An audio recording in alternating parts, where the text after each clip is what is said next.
Hey guys, okay, so I've been obviously really overdue for a room tour, and I apologize for that. I've been making a lot of excuses and procrastinating, so I'm just going to jump into it right now. Starting off with the shelving system, which I know a lot of my subscribers are familiar with, so I'm not going to spend too much time on. But basically, everything in this room, a lot of the shelving I put together myself to help accommodate, and squeeze everything that I wanted into here.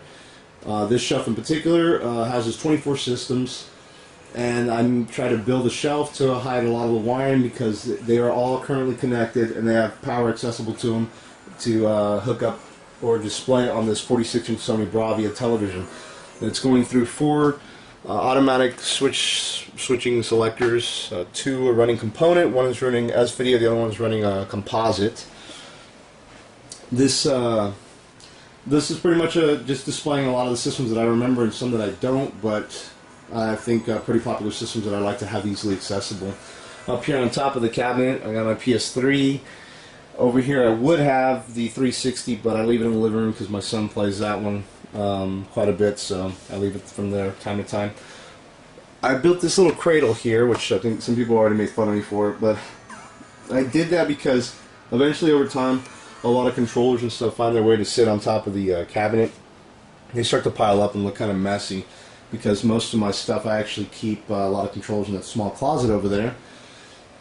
So I figured I'd make this little cradle to hold a lot of the more commonly used controllers and have them easily accessible. And because I wanted to be lazy, I figured it's easier to drop them up there and keep them in order, so they don't start piling up on me. This other shelf over here, I actually have a video of the entire build of it. I basically put this one together just to display a lot of loose carts that I have. I got a larger majority of Super Famicom carts, and only a handful of some of these others like the 64, the Super Nintendo. I'm trying to focus on buying nothing but boxed games, but as you know, as a lot of collectors would know, you always end up running into loose carts. Sometimes you want to pick them up because they're a good price. The top of the shelving system, or the top of the shelf, I made another cubby to house a lot of my handheld games, because I got a nice little pile of Game Gear games and Game Boy games. And eventually, like I said before in another video, I plan to clean this up, but I just haven't done it yet.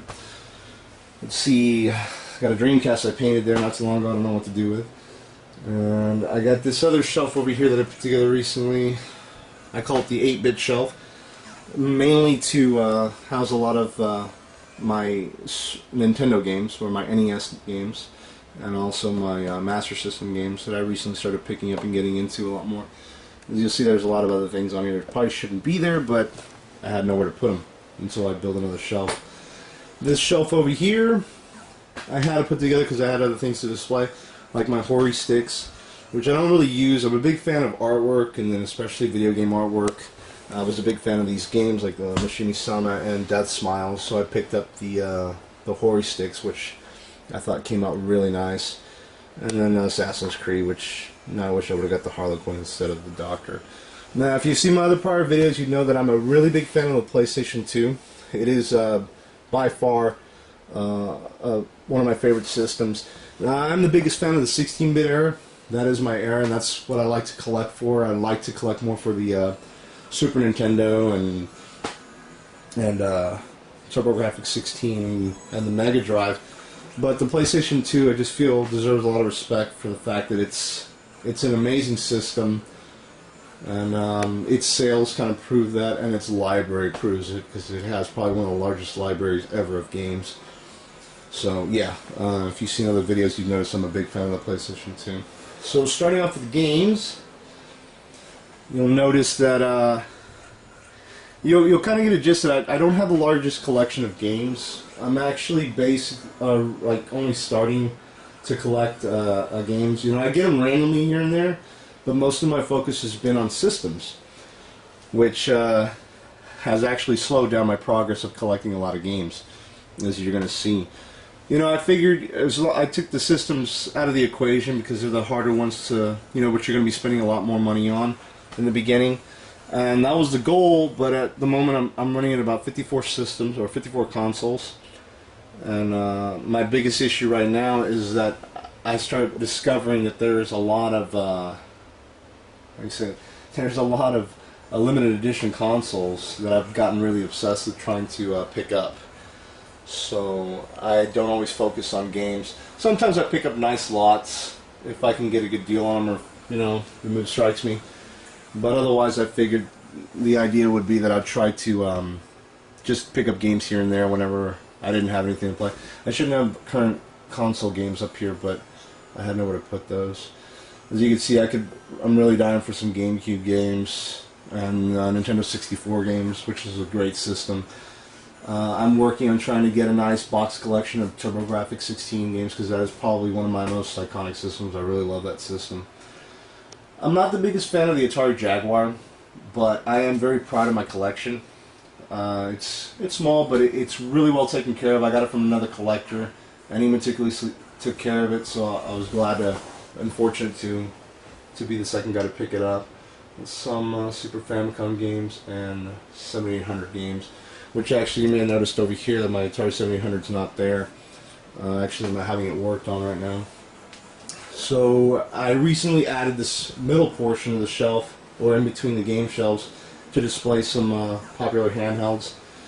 Like I said, I'm a real big fan of the TurboGrafx 16, so the Turbo Express falls right into place. Now, I never had one of these growing up because it was really expensive, so you imagine I'm kind of obsessed with it now. So I have a fairly new one in the box, and then a used one right there that I can pick up that's in really good shape. If I find any of these cheap enough, I will pick up extras, because I'm just a really big fan of the Turbo Express and the TurboGrafx 16. I was also currently a really big fan of the PSP. I got like 3 PSPs. And right now, currently though, I'm actually, I had a bunch of emulators on it. I recently switched over to the 3DS. I'm not a big fan of the gimmicky 3D thing, but I really think that the 3DS has a lot to show us in the near future, so I'm really excited about the 3DS. Game Boy Light, this was available in Japan. It's actually a backlit screen. If I had a battery, I'd turn it on and show you, but I guess I'll save that for another video. See, I got probably 2 systems that I brag about. The Game Boy right here in this box, because that's just an extra console right there. This Game Boy in this box and this Turbo Duo are probably the newest systems that I have. I mean, these things are like brand new. I can't stress that enough. People always claim that they're selling this is a like new system or brand new or whatever, brand new condition. No, but these things are brand new. I opened them up and realized that they still smelled new and they were untouched, so I closed them back up. So I'm not really proud of that Game Boy box, because I grew up with the Game Boy, the original. I remember getting it for like the holidays. I remember one year. I'm a big fan of Game Boy Pockets. There's so many variations of it, and I'm a really big fan of skeleton systems.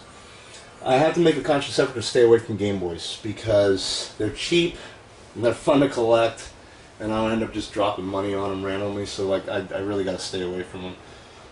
I could really use some more TurboGrafx 16 games, but I figured in time I'll start picking up and collecting more stuff. I guess I randomly have some other PlayStation 1 games especially I could really use. But once again, I get them when I need them, when I want to play them, but in time. But yeah, the list of games I keep finding just kind of keeps growing and stuff. Like I said, I'm a big fan of collecting limited edition consoles. I do have videos for some of these consoles, like that GameCube there. I'm still due to make a video for that, which I recently got. I'm a really big Final Fantasy VII fan. So, panning around the room, what else do I got? Well, this is a big portion, something I hardly ever talk about. My gaming chairs, I got 2 chairs right here, recliners, and they worked out really great. I remember picking them out, I was really unsure. And right behind that, I have another very important piece. This is a slick stick, arcade stick that I had custom made. This company went out of business, unfortunately. I ended up building this stand for it, and it sits and resides right behind the seats. So it's cool. I have people over, and I have a computer that I built right back here for main emulators. Is what you're seeing on the screen right now is the main emulation. And down here, beside the subwoofer, and it's really dark. Some manuals and strategy guides and Retro Gamer magazines, which I'm a really big fan of. Retro Gamer magazine. Some of you guys may have noticed. I like keeping popular copies up on the wall and stuff, as I think it's just a really great magazine. I like boxes. I do like to collect boxes. I like to try to get a lot of the original boxes for these systems and stuff and try to get them in good shape. I currently still need to hang up more shelves and paint them black, but because I was kind of desperate to get them off the floor, you know, because I ended up piling up some of this stuff. This shelf over here I also did a video build on. It's kind of dark in this corner. I plan to have it lit just like the other one, you know, with the lighting.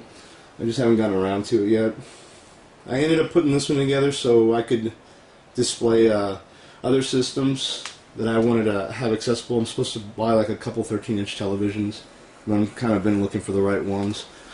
Then I have the Super Graphics right there, the PC Engine Super Graphics, some other random systems, Neo Geo, the Twin Famicom, which I'm a big fan of.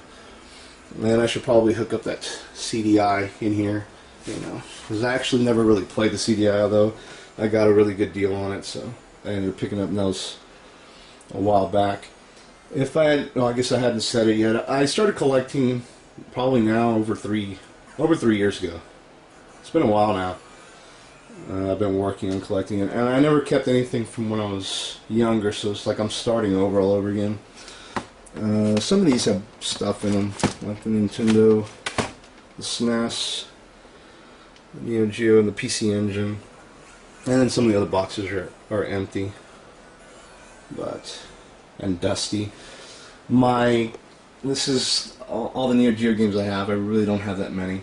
It's also something else I'd like to select on, because the Neo Geos are really amazing systems, so I'm recently discovering. But you know, as some of you guys may know, it's really expensive to collect for. So random controllers, a broken computer, some 360 games probably shouldn't be there, but kind of ran out of room up front. Another Hori stick for the PS2, Generation Next controller, which that's actually a really cool product, and that was for the Messiah over there, which I'm always really excited about. But that, my friends, I think completes the tour. That is what I got. Messy in some corners and stuff. I'm always kind of trying to work on something. But that is it. I hope you were able to catch everything in there. I kind of felt like I kind of flew through stuff, but I'm already going over 12 minutes. And I tend to like to keep videos short. Thank you to a lot of my new subscribers. I hope you guys enjoy the video. I know I took a long time for this, so I apologize. You know what? One other thing. I guess I'll show you the closet. My closet's small. I also like to I don't like to waste space. See, I do have other boxes in here, some that I don't necessarily want to display, like the TurboGrafx 16 box. That thing's really huge. Some other random boxes. A lot of boxes for my PlayStation 2s. As you can see, I make notes. Like one of them, my Pearl White's missing a controller, and I could use another power cord for that one. I got a hacked up Dreamcast that I've been picking parts off of. I just randomly take things from it when I need it. I haven't thrown it away because I end up pulling parts from it randomly. A few extra spare systems, and these drawers right here are actually for my controllers. These are more commonly used, least commonly used, or less commonly used, and rarely used on the bottom. And on the very bottom is a whole buttload of wires and connectors. So that, an empty GameCube shell, a Super Scope from Japan I should probably get rid of. But that should complete the tour. That's everything. So, like I said again, I hope you guys enjoyed the video, and I'll be around with another one. See you.